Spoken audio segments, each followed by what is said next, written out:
Assalamu alaikum viewers. Welcome to Siyasat English News. I am Aman Omar. Social activist Sayyid Usman Azhar Makhsusi on Friday has been awarded the Commonwealth Points of Light Award for his Hunger Has No Religion initiative, which feeds around 1,500 people every day. Light Award recognizes outstanding individuals, people who are making a change in their community.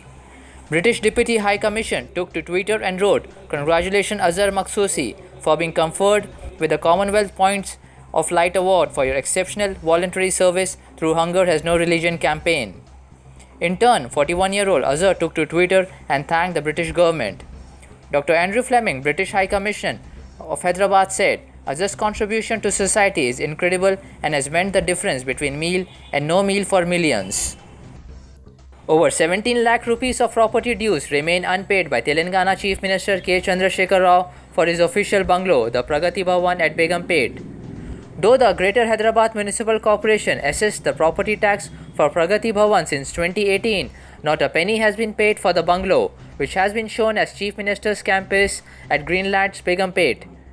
The CMO has to pay an amount of 1,91,794 rupees for every 6 months. It comes to around 3,83,588 rupees per annum. As per the records, the total areas of property tax pending for Pragati Bhawan is around 11.5 lakh rupees for the last 3 years. Greater Hyderabad Municipal Corporation has directed all the city hospitals to upload the birth and death details online. The direction was issued to hospitals to ensure that there is no delay in issuing the birth and death certificates by the GHMC. It may be noted that it is the responsibility of the hospital managements to upload the details. After receiving the details, the GHMC issues the certificates and make them available on the government portal. As of now, a hard copy of the birth or death certificates can be obtained from the Mi Seva centers. A digital certificate can be downloaded from the My GHMC app. The Board of Control for Cricket in India has given a financial grant of 100 crore rupees to the Rajasthan Cricket Association to build India's second largest stadium in Jaipur. The construction work for the first phase of the stadium is likely to take 24 to 30 months. An amount of 290 crore rupees has been estimated in the construction work. The sources of the amount are 100 crore rupees loan from the bank, 100 crore rupees infrastructure grant from the BCCI, and 90 crore rupees from the RCS funds, sale of boxes and premium seats and sponsorship. The proposed stadium will have a 75,000 spectator capacity.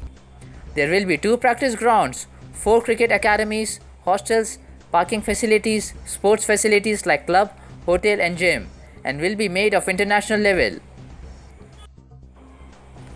Bharat Biotech's Covaxin is overall 77.8% effective against COVID-19. The vaccine maker said today in a statement, citing the data from the third phase of clinical trials. The data, however, is yet to be peer-reviewed. The vaccine offers 65.2% protection, it said, against the rapidly emerging Delta variant. It was also found out to be 93.4% effective against severe symptomatic COVID-19.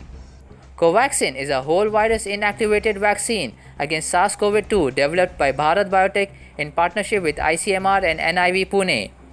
The Phase 3 clinical trial was an event-driven analysis of 130 symptomatic COVID-19 cases reported at least 2 weeks after the second dose, conducted at 25 sites across India. The company pointed out that no licensed SARS-CoV-2 vaccine has reported efficacy against asymptomatic infection, and that will help in reducing disease transmission. The Education Department of Saudi Arabia has started an awareness campaign across the kingdom to vaccinate students aged 12 to 18 with a COVID-19 vaccine. The Ministry of Education plans to vaccinate 27,26,516 students through the vaccination centers approved by the Ministry of Health before the start of the new academic year. It is for the preparation for the safe return of students to schools. This step comes within the framework of the Saudi leadership's directives to preserve public health. The Ministry of Education called on its employees, educational, administrative and supervisory staff and students in all specified age groups to fast-track obtaining the vaccine in order to preserve their health and safety and to contribute to return to the normal life as well. Legendary actor Dilip Kumar, who has been admitted to the intensive care unit of Mumbai's Hinduja Hospital, is stable, his wife Saira Bano said on Saturday. Speaking about the current health condition of the star, Saira Bano told that although his health is stable, he will not be discharged today. Dilip Kumar was taken to the hospital on 30th of June after he complained of breathing issues. This is his second visit to the medical establishment in the month of June. Dr. Jalil Parker said that the 98-year-old star is currently undergoing treatment at the hospital. He refused to give any more health updates about the actor at that time. That's it for today. Thank you, viewers.